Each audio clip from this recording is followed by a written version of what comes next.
시청자 여러분 안녕하십니까? 하산길이 몇 개월 남지도 않은 청와대에서 이상한 곡조가 울려 퍼지고 있습니다. 청와대의 핵심 참모들이 공개적으로 문재인과 김정숙 여사를 칭송하고 미화하고 마치 무슨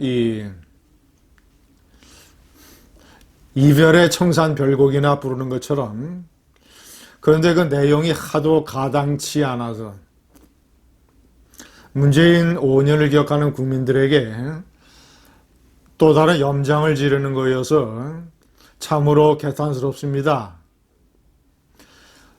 이철희 청와대 정무수석은 오늘 CBS 라디오와의 인터뷰에서 이렇게 얘기를 했습니다.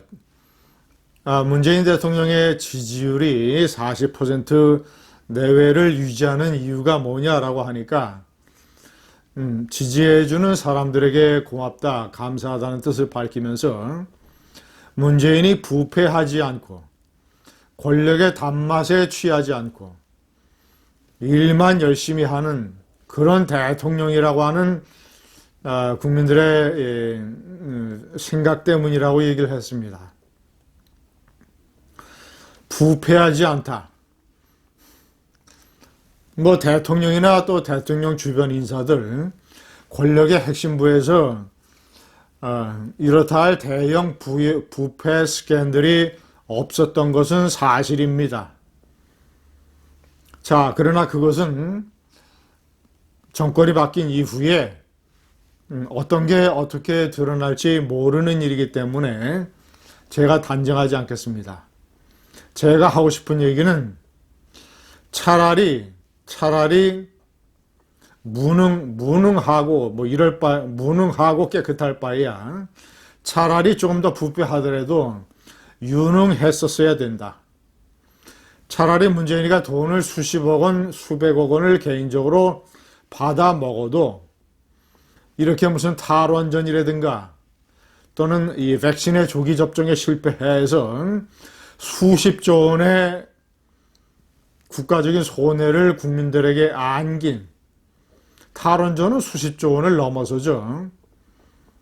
이런 무능한 대통령보다는 차라리 개인적으로 수십억 원을 해먹는 대통령이 낫다. 권력의 단맛에 취하지 않았다?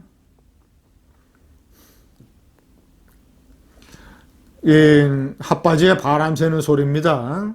권력의 단맛에 취해서 자기 친구이자 자기가 선배로 부르는 옛날에 부산 경남 지역에서 무슨 인권 변호사가 같이 했던 그 사람을 울산시장에 당선시키기 위해서 대통령이란 권력을 이용을 해서 아랫사람들을 다 동원을 해서 김기현 당시 울산시장을 쫓아내고 김기현 원내대표가 얘기하는 것처럼 사상 최악의 선거 범죄, 문재인이가 이 끔찍한 선거 범죄에 어떻게 개입이 됐는가 정권이 바뀌면 밝혀내야 됩니다. 권력의 단맛에 취해서 지 말 한마디면 멀쩡한 월정 1억이 경제성을 다 조작을 해가지고 조기 폐쇄하는 바람에 수조 원의 국가적인 손해를 끼쳤습니다. 일만 열심히 하는 인상 때문이라고? 그렇게 일을 열심히 하는데 왜 바보처럼 일본의 경제보복을 미리 대비하지 못했으며 코로나 사태 때는 백신을 구하지 못해서 백신 접종이 수개월 늦춰지는 바람에 많은 자영업자들이 자살을 하고 수많은 자영업자들이 문을 닫고 그들 가족들이 피눈물을 흘리게 만들고 이렇게 잘해서 지지율이 40%가 넘는데 왜 비겁하고 무능하게 뒤에 숨어서 기자회견 한 번 못합니까? 왜 1년에 한 번 기자회견, 연두 기자회견, 그것도 다 연극 같은 솜방망이 기자회견, 이렇게 당당한 대통령인데 왜 국민 앞에 나서서 기자회견 하나 제대로 못했습니까?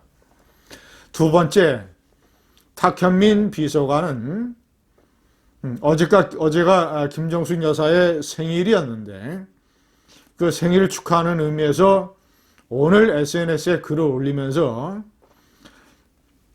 김비어천가 노래를 부르면서 온갖 칭송과 미화의 언어를 쏟아냈습니다. 김정숙 여사의 최대 매력이 공감력이요 감정이입 능력이다. 그리고 그러면서 소리 소문 나지 않게 이 어려운 사람을 돌봤다. 그러면서 이제 지난해 강원도 철원에 수해가 발생했을 때 언론에 보도되지 않고 당시에 청와대 직원을 데리고 가서 이 식기를 세척해주고 이런 식의 봉사활동을 하는 것을 언급을 했습니다.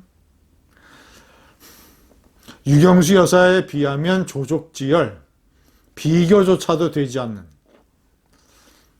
아니 무슨 공감력과 감정이입 능력 때문에 국빈 방문을 할 때도 김정숙 여사가 친화력과 표현력이 뛰어나서 과묵한 문재인을 잘 보조한다, 보완하는 역할을 한다, 미적 감각이 프로 수준이어서 정상들에게 준비해야 될 선물 이런 것들에 많은 도움을 준다.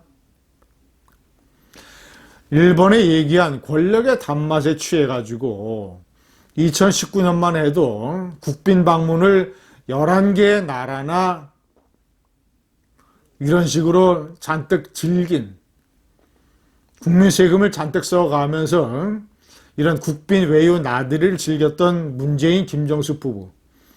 2019년에 그렇게 하느라고 일본이 경제 보복을 준비하는 것도 새까맣게 몰랐던 이 무능한 부부. 아니 그렇게 겸손하게 소리 소문 없이 그늘진 사람들을 돕는다는 대통령 부인이 2019년에는 대낮에 삼성, SK, 롯데, 국민은행 이런 대기업의 부회장급 간부들을 청와대로 불러서 무슨 대통령 부인이 무슨 가족 포용 정책, 다문화 정책 이런 걸 쓰는 기업들 격려한다고 생쇼를 해뒀습니다. 권력의 생쇼를 해뒀습니다. 이념 문제에 대해서 아무것도 모르는 대통령 부인이 김일성에게 아부하고 김일성에게 온갖 대접을 받았던 친북주의자 윤희상에게 헌목한다고 통영에서 무슨 동백나무를 가져다가 심고 윤희상이를 존경한다고 하고 이런 생쇼를 해서 국민들의 이념 전선에 먹칠을 했습니다. 혼란을 만들었습니다. 탁현민의 김정은과 벌인 이 탁현민의 쇼 장난에 세계와 국가가 놀아났습니다. 이런 청와대가 권력의 하산길에서 이상한 곡조의 문변천과 청산 별곡을 읊어대고 있습니다. 감사합니다.